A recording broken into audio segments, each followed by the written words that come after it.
Good morning friends, so welcome to the prelims booster session. आज का पहला topic है एक्शन प्लान एट COP27। तो इन्वायरमेंट के लिए टॉपिक इंपॉर्टेंट है। जितनी भी डेवलपमेंट्स हो रही हैं COP27 में हम सब कवर कर रहे हैं। तो ये जो है इंपॉर्टेंट डेवलपमेंट है कि क्या एक्शन प्लान जो है COP27 में अडॉप्ट किया गया। तो 25 न्यू कोलैबोरेटिव एक्शंस जो हैं वो COP27 में इंक्लूडिंग इंडिया जो है सारे मेंबर स्टेट्स ने अडॉप्ट किए हैं। तो उसमें कहा गया है कि जो ये 5 सेक्टर्स जो कि लगभग 50% of global global green house gases को जो है कंट्रीब्यूट करते हैं, इनके ऊपर हमें एक्शन लेने की ज़रूरत है, इनको डीकार्बनाइज करने की ज़रूरत है। तो एनर्जी कॉस्ट को कम करना है, एमिशंस को कम करना है, food security billions of people के लिए जो है वो बढ़ानी है, उसके ऊपर जो है कुछ मेजर्स अनाउंस किए गए हैं। तो इसमें कहा गया है कि अपार्ट फ्रॉम जो कंट्रीज़ जो पैसा लगा रही हैं वो तो है ही है, लेकिन प्राइवेट फाइनेंस और लीडिंग इंडस्ट्री भी जो है उससे भी हमको फाइनेंस को मोबिलाइज करवाना है। तो इन 5 सेक्टर्स को डीकार्बनाइज करने का प्लान है ब्रेक थ्रू एजेंडा में, इसलिए उसको डाल दिया गया है। तो ब्रेक थ्रू एजेंडा क्या है? Breakthrough agenda last year Glasgow की समिट में अनाउंस किया गया था। एक क्लीन टेक्नोलॉजी प्लान है जिसमें हम 1.5 डिग्री सेल्सियस का जो हमारा गोल है उसको हम बरकरार रखना चाहते हैं। तो कॉमन डेफिनेशंस कहा है सारी कंट्रीज़ को बनाने के लिए कि लो एमिशन, ज़ीरो एमिशन जो है, इन सब के लिए कॉमन डेफिनेशंस बनाओ। एसेंशियल इंफ्रास्ट्रक्चर प्रोजेक्ट्स हैं जिसमें कि हम net zero emission industrial plants लगाना चाहते हैं, वो आप लगाओ। फिर 100 हाइड्रोजन वैलीज़ बनाने का प्लान है। एक कॉमन टारगेट डेट अनाउंस करने के लिए कहा है कि हम सारी कंट्रीज़ कब तक जो है कार्स और व्हीकल्स जो आपके फ्यूल पे चलते हैं उसको हम कब तक फेज़ आउट करेंगे। तो आपको पता होगा कि जैसे यूरोपियन यूनियन ने कहा है कि 2035 के बाद वो पेट्रोल व्हीकल्स नहीं बनाने वाले हैं। फिर ऐसे ही प्राइवेट और पब्लिक प्रोक्योरमेंट जो है उसके लिए पैसा लगाया जाएगा ताकि ग्रीन इंडस्ट्रियल गुड्स प्रोक्योर किए जा सके। फिर फाइनेंशियल और टेक्नोलॉजिकल असिस्टेंस डेवलपिंग कंट्रीज़ को देने का भी प्लान है, और एग्रीकल्चर रिसर्च डेवलपमेंट और डिमॉन्स्ट्रेशन में भी इन्वेस्टमेंट करनी है। ठीक है। तो इंडिया ने क्या बोला है टू COP27 में कि आप सिर्फ एक फ्यूल को विलन मत बनाओ। ठीक है, आप हम क्योंकि इंडिया यूज़ करता है कोल को, तो सारी कंट्रीज़ क्या कर रही हैं कि कोल को विलन बनाने में लगी हैं। तो इंडिया ने बोला है कि ऐसा ज़रूरी नहीं है, क्योंकि नेचुरल गैस और ऑयल भी तो जो है वो भी तो एमिशंस करते हो, तो आप सिर्फ कोल को ही क्यों बोल रहे हो। फिर इंडिया ने बोला है कि लॉन्ग टर्म गोल जो है हमारे पेरिस एग्रीमेंट का, वो सारे के सारे फॉसिल फ्यूल्स को कम करने का है, सिर्फ आप कोल के ऊपर फोकस मत रखो। तो इंडिया ने बोला है कि हम कॉमन बट डिफरेंशिएटेड रिस्पॉन्सिबिलिटीज़, जिसमें कि डेवलप्ड कंट्रीज़ की ज़्यादा रिस्पॉन्सिबिलिटीज़ होनी चाहिए, उसको भी हम जो है हम उस प्रिंसिपल्स पे चलना चाहते हैं। और अगर जब तक इक्विटी नहीं होगी, क्लाइमेट इक्विटी नहीं होगी, तब तक जो है क्लाइमेट कमिटमेंट्स कंट्रीज़ अपनी नहीं निभा पाएंगी, है ना। सो नेक्स्ट हम टॉपिक देखते हैं methane alert and response system. ये आपके COP27 में ही लॉन्च हुआ है आपका ये एक इनिशिएटिव, ये भी आपके इन्वायरमेंट के लिए इंपॉर्टेंट है। तो होगा क्या कि ये यूनाइटेड नेशंस UNFCCC की जो समिट है उसमें इसको अनाउंस किया गया है COP27 में। तो ये एक सैटेलाइट बेस्ड सिस्टम होगा और ये ग्लोबली नज़र रखेगा कि कहाँ से ग्रीन जो है आपकी मीथेन की एमिशंस हो रही हैं। उसके हिसाब से ये गवर्नमेंट्स को या फिर जो जिस इंडस्ट्री से एमिशंस हो रही हैं उनको नोटिफाई करेगा और जो है मिटिगेट करने की कोशिश करवाएगा। ठीक है। तो जो है ये UN एनवायरनमेंट के प्रोग्राम जो है इंटरनेशनल मीथेन एमिशंस ऑब्जर्वेटरी, उनकी एक स्ट्रेटजी थी, और इसको जो है state of the art satellite data के थ्रू जो है वो आइडेंटिफाई किया जाएगा और नोटिफाई किया जाएगा कि यहाँ से आपको जो है मीथेन के एमिशंस ज़्यादा हो रही हैं, इसलिए आप इसको जो है रोको। ठीक है। इसकी funding European commission, US government और अदर स्टेक होल्डर देने वाले हैं। और ये जो आपका जून 2022 में global methane pledge energy pathway launch हुआ था मिशन, जिसमें कि मीथेन इमिशन रिडक्शन जो है ऑयल एंड गैस सेक्टर की कम करनी थी, उसी के ऊपर एक तरह से ये एक डेवलपमेंट है। इसकी implementation international energy agency, UNEP का hosted climate and clean air coalition, ये दोनों मिलकर करने वाले हैं। और ये चलेगा कैसे? जैसे मैंने आपको बताया कि सारा डेटा इंटीग्रेट किया जाएगा और मीथेन डिटेक्टिंग सैटेलाइट्स जो हैं वो देखती रहेंगी ग्लोबल लेवल पर कि कहाँ पर जो है मीथेन की एमिशन ज़्यादा हो रही हैं। उसी के बेसिस पर गवर्नमेंट्स को नोटिफाई किया जाएगा, कंपनीज़ को बताया जाएगा कि एमिशन हो रही हैं, आप जल्दी से जल्दी जो है इसको रोकने की कोशिश करो। इवन टेक्निकल और एडवाइजरी सर्विसेज भी दी जाएंगी। ठीक है। नेक्स्ट हम टॉपिक देखते हैं national food security act, governance के लिए भी इंपॉर्टेंट है आपके। तो यूनियन गवर्नमेंट ने जो है सुप्रीम कोर्ट को रिसेंटली बताया है कि पिछले 8 सालों में जब से नेशनल फूड सिक्योरिटी एक्ट आया है, कंट्री में इंडियन पॉपुलेशन की पर कैपिटा इनकम इंक्रीज हुई है। ठीक है, लगभग 33.4%। तो इसका बैकग्राउंड ये है कि सुप्रीम कोर्ट ने एक कॉम्प्रिहेंसिव सर्वे करने को कहा था माइग्रेंट लेबरर्स के लिए जो कि फर्स्ट लॉकडाउन में पीड़ित थे। तो उन्होंने कहा था कि देखो कि इनकी स्टेटस कैसा है। तो उसी के ऊपर जो है रिस्पांस दिया है गवर्नमेंट ने कि 4.7 करोड़ राशन कार्ड्स हैं कंट्री में। तो लगभग 18 से 19 करोड़ इंडिविजुअल्स जो हैं वो NFSA के बेनिफिशरीज हैं। और पिछले 8 सालों में हमने 18 से 19 करोड़ इंडिविजुअल्स को बेसिकली और ऐड किया है। इसकी वजह से हमको जो है rise in per capita income देखने को मिली है और बहुत से जो है नंबर ऑफ हाउस होल्ड जो है वो हायर इनकम ब्रैकेट में आ चुके हैं। तो अब नेशनल फूड सिक्योरिटी एक्ट क्या है, ऑफ कोर्स आपको पता है कि लीगल राइट देता है एलिजिबल हाउस होल्ड्स को कि वो सब्सिडाइज रेट्स पर फूड ग्रेन्स ले सकें। तो इसकी जो परसेंटेज ऑफ पॉपुलेशन जो है जो इस स्कीम के अंदर कवर होगी वो सेंसस ऑफ इंडिया के बेसिस पर कैलकुलेट की जाती है। स्टेट गवर्नमेंट्स की जिम्मेदारी है कि अंत्योदय अन्न योजना और प्रायोरिटी हाउस होल्ड के बेनिफिशरीज को वो आइडेंटिफाई करें, है ना। और जो प्रायोरिटी हाउस होल्ड बेनिफिशरीज हैं उनको 5 किलो तक का जो है फूड ग्रेन पर मंथ मिलते हैं एट सब्सिडाइज रेट्स, और अंत्योदय अन्न योजना के जो बेनिफिशरीज हैं उनको 35 रुपये kg of food grains per month मिलते हैं अंडर दिस स्कीम, ठीक है।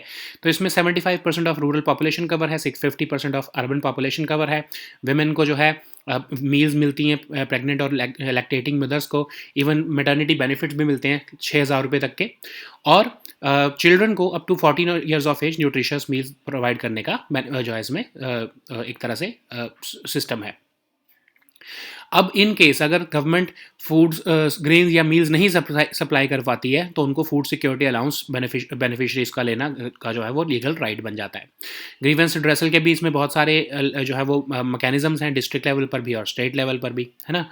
सो नेक्स्ट हम टॉपिक देखते हैं take over code, economy topic के लिए इंपॉर्टेंट है।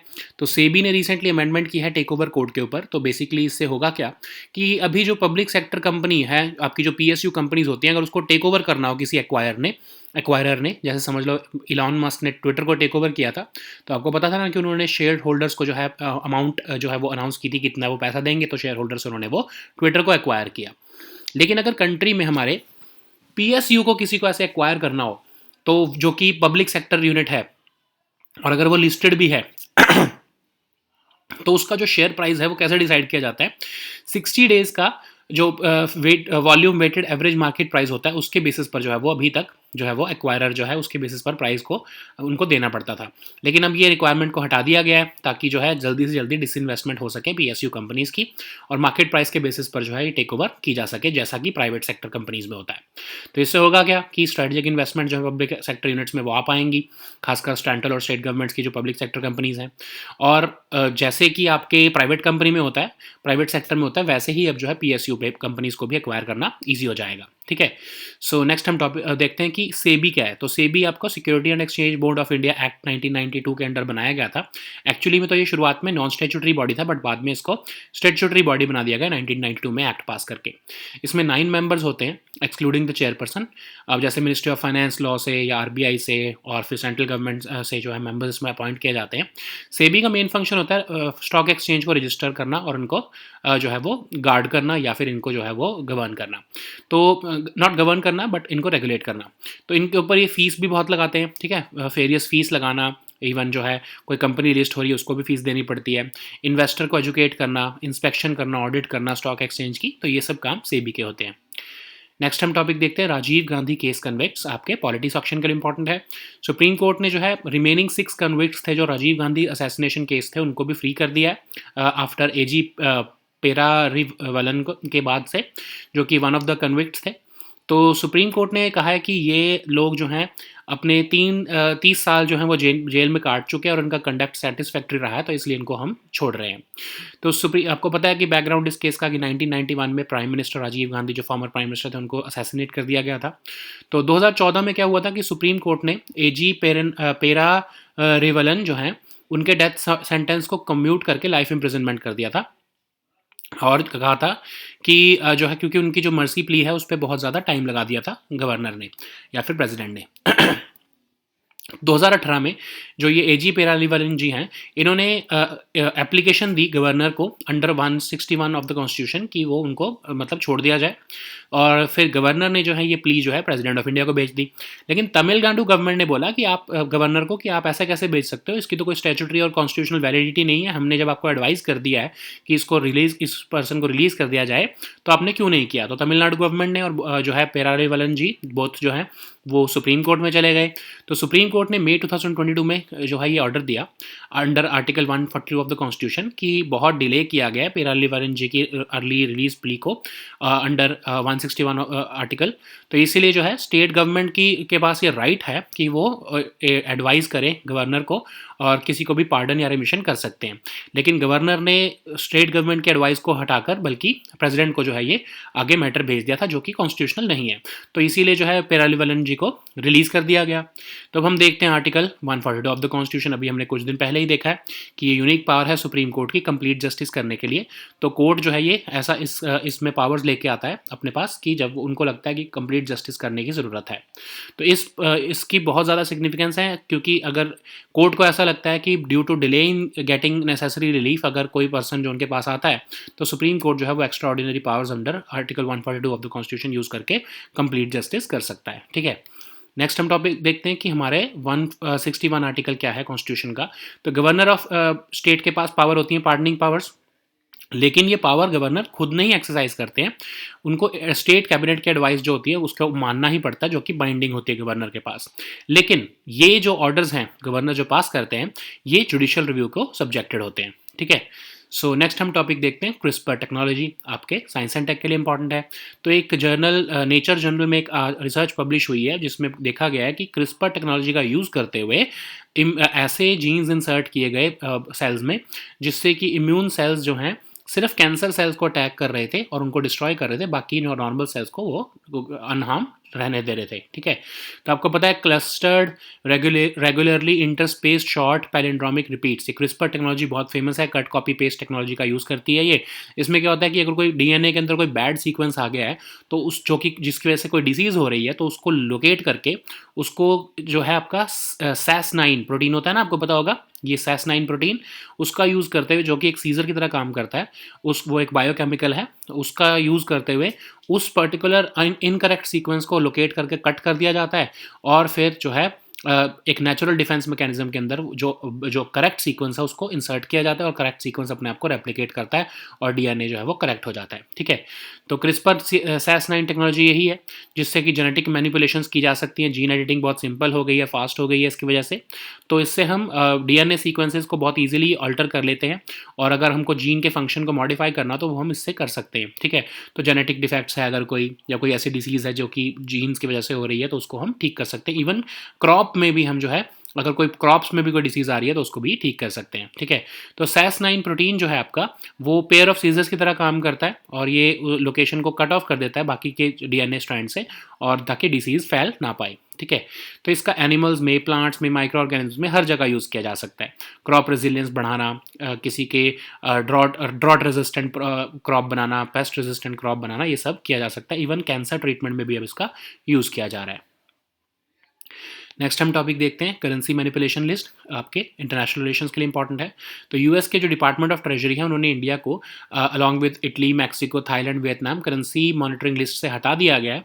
तो इंडिया आपको पता है पिछले 2 साल से इस लिस्ट में था और इंडिया ने ऑफ कोर्स सिर्फ एक ही क्राइटेरिया मेट किया है, फिर भी इंडिया को यूएस ने अपने इस लिस्ट से हटा दिया है। तो करेंसी मैनिपुलेशन का जो क्राइटेरिया है क्या होता क्या है ये, तो आपको पता है कि trade facilitation and trade enforcement act of 2015 US का कहता है हर 6 महीने में कांग्रेस को रिपोर्ट भेजती है ट्रेजरी डिपार्टमेंट यूएस का, जो उनका फाइनेंस मिनिस्ट्री है का मतलब कि क्या कोई ऐसी कंट्री है जो अपनी करेंसी को जानबूझकर डिवैल्यूएट कर रही है ताकि यूएस के साथ उनको ट्रेड में एडवांटेज हो जाए। ठीक है, जैसे अभी आपको पता है कि हमारा करेंसी जो है डेप्रिशिएट हो रही है, 82 83 तक पहुंच चुका है रुपी, तो उससे हमें को फ़ायदा क्या हो रहा है कि हमारे एक्सपोर्ट्स चीपर हो रहे हैं और उससे यूएस जो है वो एक बैकफुट पर आ रहा है। यूएस की जो है इम्पोर्ट करने में उनको जो है वो दिक्कत, उनको एक्सपोर्ट उनके नहीं कर सफ़र करेंगे बिकॉज डॉलर महंगा हो गया। ठीक है, तो ये जो है करेंसी मैनिपुलेशन चाइना बहुत ज़्यादा करता था, जानबूझकर अपनी करेंसी का जो है डेप्रिशिएट करता था ताकि ग्लोबल लेवल पर उनके एक्सपोर्ट्स जो है वो सस्ते हो पाएँ और वो बढ़ पाएँ। ठीक है, तो यही जो है इल्ज़ाम लगता था चाइना के ऊपर। अब इसीलिए ही ये एक्ट लाया गया था 2015 में और इसमें 3 क्राइटेरिया देखते हैं यूएस ट्रेजरी कि क्या उस कंट्री का यूएस के साथ ट्रेड सरप्लस है, क्या उस कंट्री का खुद का करंट अकाउंट सरप्लस है, या फिर वो वन साइडेड इंटरवेंशन कर रहा है कोई कंट्री। कैसे करते हैं, अब जैसे आरबीआई जानबूझकर डॉलर्स बेचना शुरू कर दे, ठीक है, जानबूझकर जब वो डॉलर्स को बेचेगा तो या फिर जानबूझकर डॉलर्स को खरीदेगा तो डिमांड सप्लाई मिसमैच होगा और उससे जो है करेंसी की वैल्यू जो है वो अफेक्ट होगी, ठीक है। तो क्या ऐसे परसिस्टेंट वन साइड इंटरवेंशन करते हैं उनके उनके जो है सेंट्रल बैंक, तो इन तीनों के बेसिस पर डिसाइड किया जाता है कि क्या वो कंट्री जानबूझकर करेंसी को मैनिपुलेट कर रही है या नहीं कर रही है, ठीक है। नेक्स्ट हम टॉपिक देखते हैं, law and order index of 2022। International relations के लिए टॉपिक इंपॉर्टेंट है, रादर सोशल इश्यूज के लिए भी इंपॉर्टेंट है। तो एक रूल ऑफ लॉ स्टेटस जो है वर्ल्ड जस्टिस प्रोजेक्ट के अंदर रिपोर्ट निकाली गई है और इंडेक्स बनाया गया है। तो रूल ऑफ लॉ जो है इसमें कहा गया है कि ग्लोबल लेवल पर पिछले 5 साल से कंसेक्यूटिवली डिक्लाइन हो रहा है। एग्जीक्यूटिव पावर जो है वो जो के ऊपर जो चेक्स हैं वो वीक हो रहे हैं। अब अगर हम टॉप परफॉर्मेंस देखें तो रूल ऑफ लॉ है डेनमार्क में सबसे बेस्ट है। इंडिया का 77th रैंक आया है इस बार। और कुछ पैरामीटर्स यहाँ पर मेंशन किए गए हैं जिसके बेसिस पर ये जो है इंडेक्स बनाया गया है। Constraints on government powers, absence of corruption, open government, fundamental rights, order and security, regulatory enforcement, civil justice and criminal justice। ये पर पैरामीटर पे भी इंडेक्स बनाया गया है कि समझ लो कंस्ट्रेंट्स ऑन गवर्नमेंट पावर पे इंडिया का क्या रैंक है, एब्सेंस ऑफ करप्शन पर इंडिया का क्या रैंक है, इसके बेसिस पे कॉम्प्रिहेंसिव जो रैंक है इंडिया का 77 आया है, ठीक है। सो वर्ल्ड जस्टिस प्रोजेक्ट जो है एक इंडिपेंडेंट मल्टीडिसिप्लिनरी ऑर्गेनाइजेशन है जिसको विलियम न्यूकॉम जी ने 2006 में जो है वो as per the presidential initiative of American bar association found किया था। तो लॉ एंड ऑर्डर इंडेक्स जो है 2022 का, वो गैलप जो है आपकी ग्लोबल एनालिटिक्स फर्म, इन्होंने सर्वे करके जो है इसको बनाया है। 80 पॉइंट्स इंडिया ने सिक्योर किए हैं और 60th रैंक इंडिया का लॉ एंड ऑर्डर इंडेक्स में आया है। ईस्ट एशिया को वर्ल्ड वाइड अगर देखे जाएँ तो सबसे सिक्योर रीजन कहा गया है। और Taliban occupied Afghanistan of course least secure country है पूरे वर्ल्ड में। और 1938 में पहली बार इसको यूनाइटेड किंगडम में सर्वे को किया गया था। नेक्स्ट हम टॉपिक देखते हैं, इंडियन स्किमर। तो ये आपके एनवायरनमेंट के लिए टॉपिक इंपॉर्टेंट है। तो इंडियन स्किमर जो है वो ह्यूज फ्लॉक्स में देखा गया है कोरिंगा वाइल्ड लाइफ सेंचुरी में, आपके जो आंध्र प्रदेश में है। तो ये थिक ऑरेंज येलो कलर का आपका जो है बर्ड होता है और ये विंटर में खासकर जो है वो ट्रैवल करता है और coastal estuaries of western and eastern India पर ये जाता है, ठीक है। तो लगभग इसकी 20% जो पॉपुलेशन है वो आपके चंबल रिवर के पास देखने को मिलती है। इसकी पॉपुलेशन डिक्लाइन हो रही है बिकॉज ऑफ वेटलैंड और रिवरिन हैबिटेट्स की डिग्रेडेशन। इसका IUCN स्टेटस जो है वो एंडेंजर्ड है, ठीक है। So now let us see all these topics in English. So the first topic is action plan at COP27. This topic is important for your environment section. So countries, of course, including India, they have launched a package of 25 new collaborative actions at the COP27, and they have identified 5 key sectors: power, road transport, steel, hydrogen, and agriculture, which contribute almost 50% of global greenhouse gas emissions. So now the focus is upon these 5 sectors and how to decarbonize these sectors. So the aim is to cut energy costs, rapidly reduce emissions, and also boost food security for billions of people worldwide. Apart from mobilizing governmental finance, the efforts will also be made to reinforce private finance and leading industry initiatives. So these 5 sectors have been identified and the aim is to decarbonize them, and they have been accommodated within the breakthrough agenda, which was adopted during the COP26 Glasgow summit. And it is an agenda in which we want to help keep the 1.5 degrees Celsius temperature goal within our reach as per the original Paris Climate Agreement. So the priority actions, of course, include low emission and near zero emission steel, hydrogen, and sustainable batteries, and launching at least 50 large scale net zero emission industrial plants and at least 100 hydrogen valleys. And we also want to set a common date to phase out polluting cars and vehicles. Like, you know, that European Union has committed that they will be phasing out petrol vehicles by the year 2035. Also, billions of pounds of private and public procurement will be done under the Green Industrial Goods Initiative, and financial and technological assistance will be given to developing countries. Also, investment in agriculture research, development, and demonstration will be done so that challenges of food insecurity can be handled. So India has said that you should not be making coal as the villain just because India is using it, because natural gas and oil is also leading to emissions. So why only target coal? India has also stressed upon common but differentiated responsibilities, in which we have been focusing that the developed countries owe more responsibilities towards climate change as compared to developing countries due to historical emissions. So the next topic is methane alert and response system. This topic is important for environment section. So methane alert and response system has been launched at the 27th Conference of Parties, and this is basically a new satellite-based initiative which will be detecting emissions of these climate warming gas, that is the methane gas, and will allow the stakeholders, including the governments, to respond proactively towards it and to mitigate that progress. Okay, so it was set up as a part of UN Environment Program's International Methane Emissions Observatory Strategy, and it will be the first publicly available global system to connect methane detection to notification processes. So it will utilize state-of-the-art satellite data to identify significant emission events, and it will notify the stakeholders and how mitigation of that can be done. Okay, so funding will be made by the European Commission, the US government, and other stakeholders. So you know that even in June 2022, Global Methane Pledge Energy Pathway was launched. The aim was to reduce methane emissions from the oil and gas sector, and this Mars initiative is a development under this particular. Or probably this is an initiative under this particular section.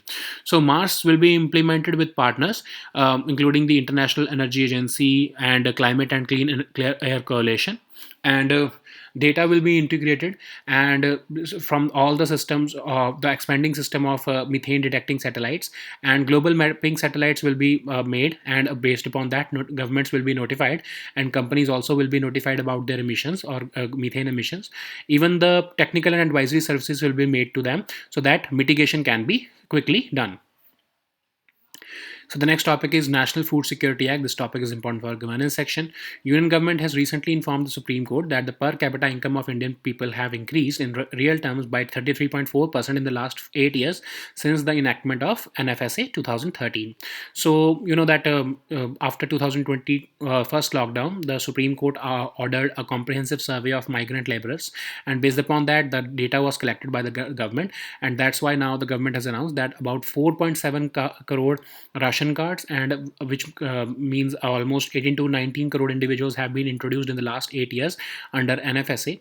That's why there has been a rise in per capita income, and a substantial number of households have now qualified under higher income bracket. So what is this National Food Security Act? So this gives a legal right to the eligible households. So the percentage of people who will be the beneficiaries under this targeted public distribution system will be identified based upon the calculation of Census of India. State governments have been tasked with identifying Antyodaya, Anna Yojana, and priority household beneficiaries. Priority household beneficiaries get 5 kg of food grains per month at subsidized rates, and Antyodaya Anna Yojana beneficiaries get 35 kg of food grains per month under the scheme. So almost 75% of rural population and 50% of urban population is covered under the scheme. Even the women who are pregnant and lactating mothers, they receive maternity benefits, and they are also given meals, and children up to 14 years of age are given nutritious meals. In case of non-supply of entitled food grains, the beneficiaries are entitled to get food security allowance. There is also a comprehensive grievance redressal mechanism at the district and state level. So the next topic is takeover code. This topic is important for your economy section. So recently SEBI has announced that they will be making amendments to the takeover code. So generally you know that for taking over a private company, the rules are different, and the taking over of a public sector companies, the rules are different. Now if an acquirer wants to take over a public sector company, it has to identify the shareholders, and it has to compensate the shareholders using the formula in which 60 days volume weighted average market price of their share is based upon that the prices are calculated. But now this condition is being dispensed away with, so that uh, strategic investments in these public sector units can be eased, and ease of business can be accommodated on par with the private sector. So what is SEBI?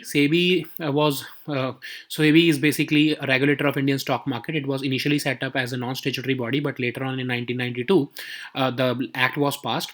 It consists of 9 members excluding the chairperson, and 1 member each from the Ministry of Finance and Law, 1 member from RBI, and 2 other members nominated by the central government function under it.